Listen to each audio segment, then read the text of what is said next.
से संबंधित प्रश्न को हल करेंगे, जिसमें आप देखेंगे कि त्रिकोणमिति में जो प्रश्न है उसमें दो न्यून कोण होता है। उसमें दो न्यून कोण होने के कारण आधार और लंब चेंज होते रहता है। तो इस प्रकार से संबंधित प्रश्न को हल करेंगे, तो आप लोग बोर्ड पे बने रहेंगे। चलिए हम क्वेश्चन को स्टार्ट करते हैं। पहला क्वेश्चन है, यदि tan a बराबर 5/12 है तो sin a cos a sin b और sin यानी cos b का मान ज्ञात करना है। तो आप इस प्रकार से आप देख रहे हैं, तो क्वेश्चन में आपको दो न्यून कोण है ए और बी है। तो ये दोनों संबंधित प्रश्न के बारे में हम लोग डिटेल से पढ़ेंगे। तो चलिए पहले हम लोग क्वेश्चन में देखेंगे क्या दिया हुआ है। तो क्वेश्चन में दिया हुआ है गिवन डेट। तो गिवन डेट में आप देख रहे हैं कि दिया हुआ है tan a बराबर 5/12 है। तो इस प्रकार से tan a का फॉर्मूला होता है p/b। तो आप देख रहे हैं p और b है, तो h का मान ज्ञात करना है। तो रूट ऑन द h बराबर होता है root on the p² plus b²। तो आप देख रहे हैं p का मान यहाँ पे 5 है, तो 5 का स्क्वायर लिखेंगे। फिर b का मान 12 है, तो 12 का स्क्वायर लिखेंगे। तो 5 का स्क्वायर 25 और 12 का गुणा कीजिएगा तो 144। ठीक इसी प्रकार से दोनों को हम लोग जोड़ेंगे तो 169 आएगा, और 169 का वर्गमूल 13 होता है। तो इस प्रकार से आप देख रहे हैं 13 आ गया। तो हम लोग को प्रयास करेंगे कि फिगर के माध्यम से समझेंगे तो थोड़ा और हमें ज़्यादा क्लियर होगा। तो चलिए यहाँ पे हम लोग फिगर को भी ड्रॉ कर लेते हैं। तो फिगर में आप देख रहे हैं यहाँ पे पहले ए दिया हुआ है, तो ए आप यहाँ लिखे तो काफ़ी सुविधा होगा। और इसमें देखे क्वेश्चन में बी भी दिया हुआ है, तो बी हम लोग यहाँ लिखेंगे, क्योंकि त्रिकोणमिति में जो भी मान निकालना है रेशियो वो 90 डिग्री से छोटा का ही होता है। तो छोटा वाला हम लोग लिखे हैं, ए यहाँ बी यहाँ लिखे, तो इस प्रकार से सी वाला ये होगा। तो यहाँ पे ए के सामने जो होता है वो पी होता है, तो पी का मान यहाँ पे लिखेंगे 5।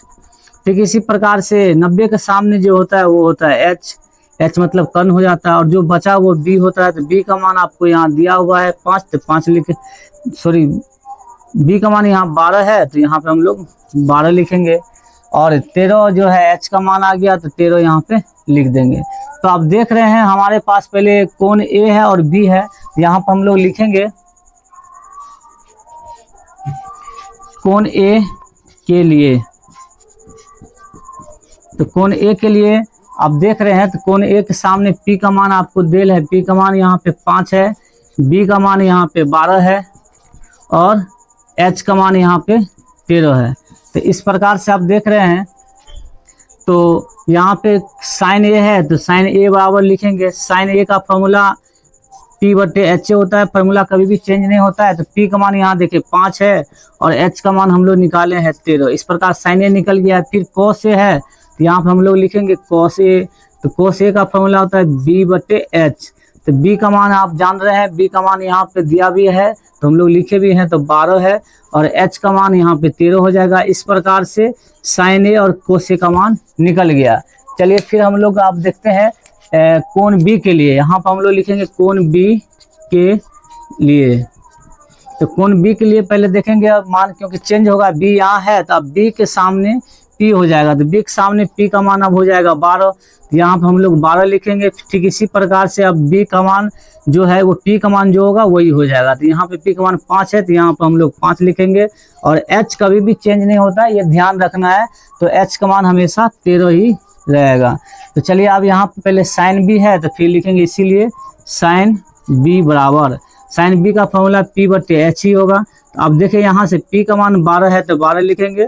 और याद रखना है b कौन है, तो इसी का मान लिखना है, ये नहीं कि a वाला आप लिख दें।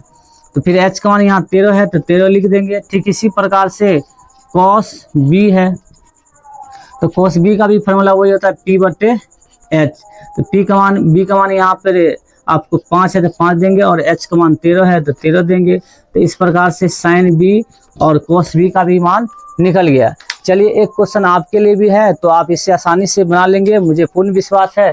चलिए आपके लिए भी क्वेश्चन है एक, यदि tan a बराबर 1/√3 है तो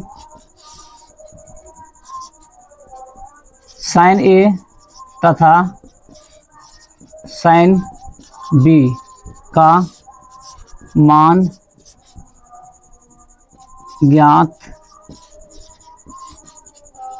कीजिए। तो इसका आंसर आप कमेंट बॉक्स में जरूर लिखेंगे। चलिए इस वीडियो में इतना ही। आप लोग पूरी तरह से वीडियो समझ गए होंगे। तो एक बार अंत में फिर आपसे रिक्वेस्ट है कि आप हमारे चैनल को लाइक और सब्सक्राइब और शेयर जरूर करेंगे।